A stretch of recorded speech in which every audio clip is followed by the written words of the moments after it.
नमस्कार साथियों, जय महाकाल। साथियों, आज हम आप लोगों से चर्चा करेंगे समाज विकास के सूत्र क्रमांक 7 पर।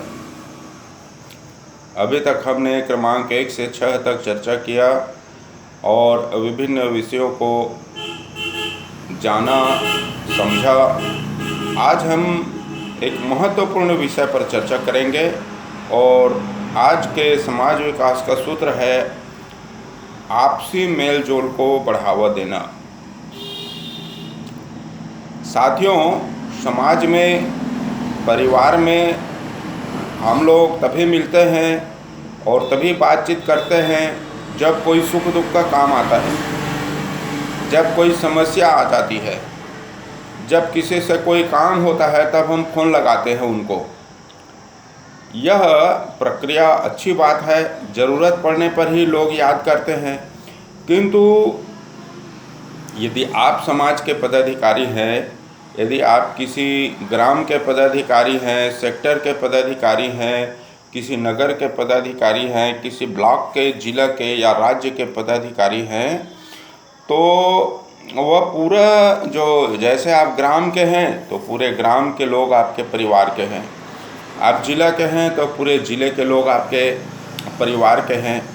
इस तरह से अपने क्षेत्र के सम्मानित समाज के लोगों को समान दृष्टि से देखना चाहिए। यदि आप केवल अपने समर्थकों को या कुछ लोगों को फ़ोन पर बात करके अपना काम चलाना चाहते हैं तो काम तो चल जाएगा,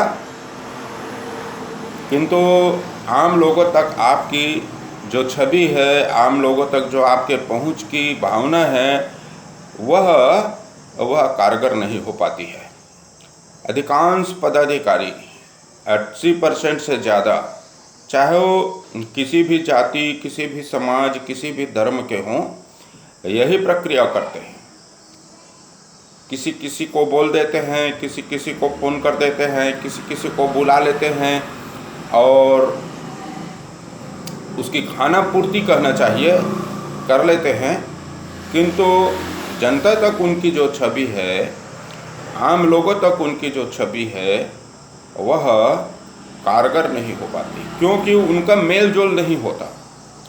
मेल जोल नहीं होता। कुछ लोग समाज में प्रखर वक्ता के रूप में होते हैं, विशेष व्यक्ति होते हैं, जो जानकार लोग होते हैं, उनसे तो और भी बातचीत करना पसंद नहीं करते पदाधिकारी लोग, जबकि उनसे ही बातचीत करना चाहिए। ऐसे लोगों को विश्वास में लेकर काम करना चाहिए, ऐसे लोगों को अपने संगठन में सम्मानजनक स्थान देना चाहिए। इससे संगठन मजबूत होता है।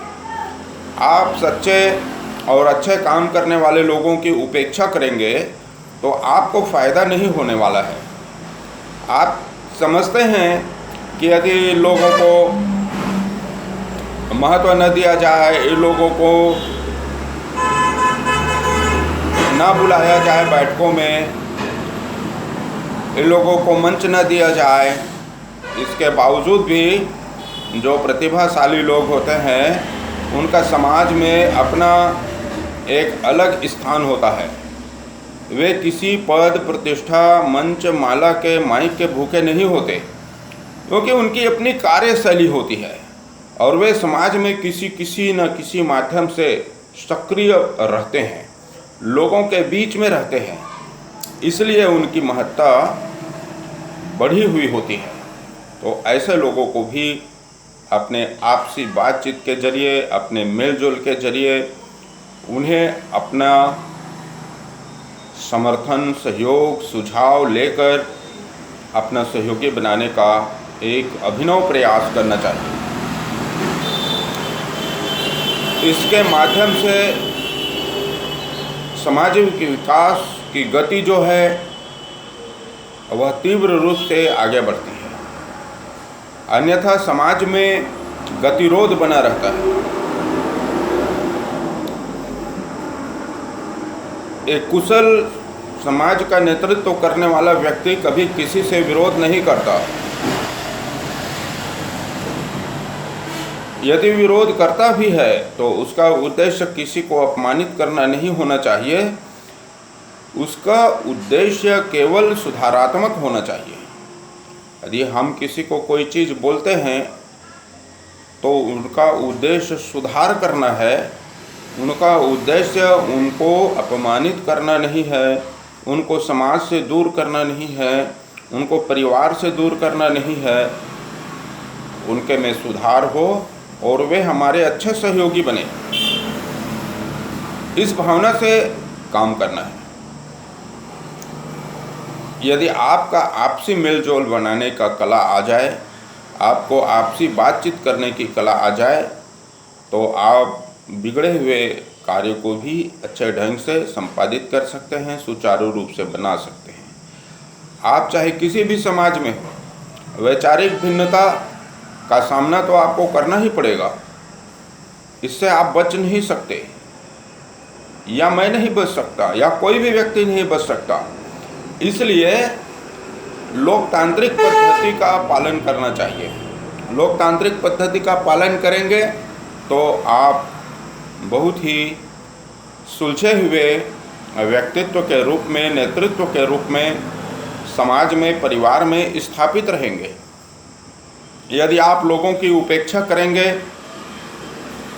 तो याद रखिए, चाहे आप कितना भी प्रभावशाली व्यक्ति क्यों न हो, कितने भी आपके समर्थक क्यों न हो, कितने भी आप धनवान व्यक्ति क्यों न हो, कितने भी आपके पास परिवार हो, आप लोक उपेक्षा करेंगे तो लोक उपेक्षा ही आपको 1000 गुना रिटर्निंग पावर के साथ मिलेगा।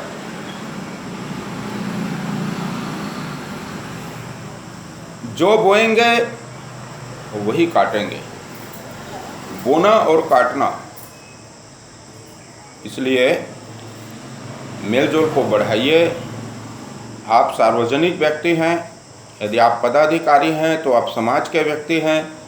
आप अपने परिवार के साथ साथ समाज के हर व्यक्ति को परिवार के जैसा ही महत्व दीजिए। समय समय पर योग्य व्यक्तियों से परामर्श लीजिए। कोई अच्छा परामर्श देता है तो उसको लागू कीजिए। अपने कार्यों को प्रामाणिक रूप से करने का प्रयत्न कीजिए। लोगों की बातों को धैर्यपूर्वक सुन लीजिए। कोई बातें बोलते हैं तो बीच में ही काट देते हैं, उनको बैठा देते हैं, उनको बोलने का अधिकार नहीं देते। इससे आपकी लोकप्रियता घट जाती है। आपका लोकप्रियता का ग्राफ जो है नीचे आ जाता है। सभी लोगों को समान रूप से बोलने का, सभी लोगों को समान रूप से अपनी बातों को रखने का अधिकार मिलना चाहिए। हम इसका समर्थन करते हैं। सभी समाज के भाई बहनों से, सर्व समाज के, चाहे किसी भी जाति के हैं आप, किसी भी वर्ग के में आप अपना संगठन चलाते हैं, चाहे सामान्य वर्ग के हों, अनुसूचित जाति के हों, जनजाति के हों, अन्य पिछड़ा वर्ग के हों, माइनॉरिटी के हों, किसी भी समुदाय के हों, किसी भी धर्म ट्रस्ट हों, किसी भी प्रकार के सामाजिक संगठन हों, सभी में एक ही सूत्र समाज विकास के लिए है, और वह है आपसी मेलजोल को बढ़ाना, सामंजस्य को बढ़ाना। याद रखिए, यदि आप इसमें सफल हुए तो सभी कार्यों में सफलता मिलेगी। बहुत बहुत धन्यवाद। मैं नारायण प्रसाद पाली, ग्राम रामेपुर, सुपुत्र स्वर्गीय विशाल प्रसाद पाली, सुपौत्र स्वर्गीय झंगलू राम पाली, ग्राम रामेपुर कला, जिला कबीरधाम, हाल मुकाम तखतपुर, जिला बिलासपुर, छत्तीसगढ़ से।